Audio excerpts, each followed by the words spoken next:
Hai guys, assalamualaikum. Perkenalkan, nama saya Farah Abdika, kelas PGMI 3D. Di sini saya akan menjelaskan tentang Inovasi kurikulum. Yang pertama adalah program belajar jarak jauh.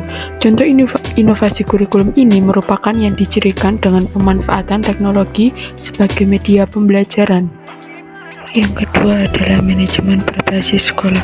Salah satu basis manajemen pengelolaan sekolah yang memberikan otonomi lebih besar kepada sekolah dan mendorong pengambilan keputusan bersama secara partisipatif dari semua warga sekolah dan masyarakat di sekitarnya dalam upaya mengembangkan dan meningkatkan mutu pendidikan.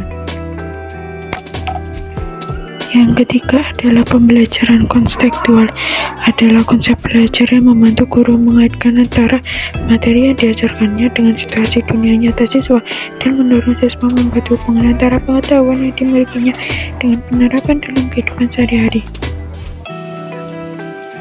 Ciri inovasi pendidikan yang pertama adalah esensi inovasi. Dalam kaitannya dengan esensi inovasi, tidak ada tiga hal yang berkaitan erat, yaitu teknologi, informasi, dan pertimbangan ketidakpastian dan renovasi. Makna inovasi identik dengan teknologi. Teknologi adalah suatu desain, aksi, kegiatan yang ditempuh guna mengurangi ketidakpastian dalam hubungan sebab akibat dari hasil yang ingin dicapai. Yang kedua adalah saluran komunikasi. Komunikasi adalah suatu yang berkaitan dengan siapa yang mengatakan akan mengemukakan apa, dengan saluran komunikasi, apa kepada siapa, dan dengan dampak apa atau hasil yang dicapai. Salah satu ciri komunikasi adalah adanya penyandian yang dilakukan pengiriman pesan dan interpretasi oleh penerima, serta antisipasi kemungkinan adanya gangguan atau noise dalam proses komunikasi yang berlangsung. Saluran komunikasi dapat diklasifikasikan ke dalam dua hal, yaitu yang A komunikasi homofil dan yang B komunikasi heterofil.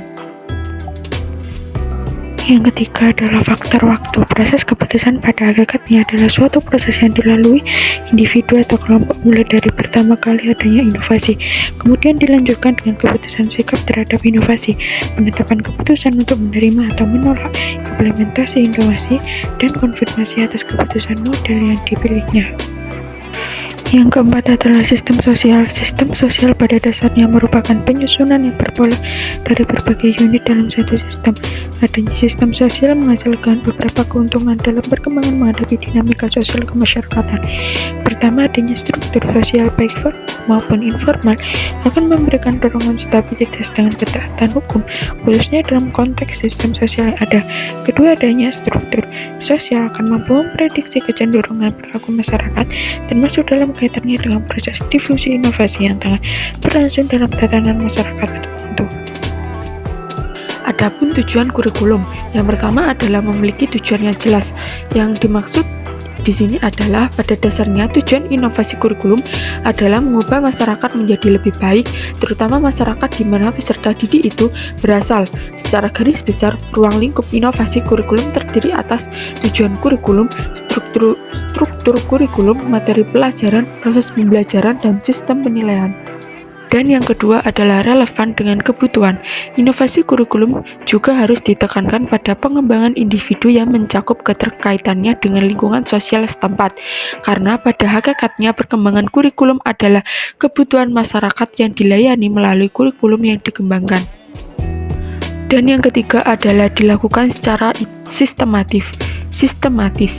Inovasi pengembangan kurikulum yang dilakukan secara sistematis membantu memastikan bahwa perubahan dalam kurikulum dilakukan dengan rencana yang matang, berkelanjutan, dan berdasarkan data serta umpan balik yang terukur.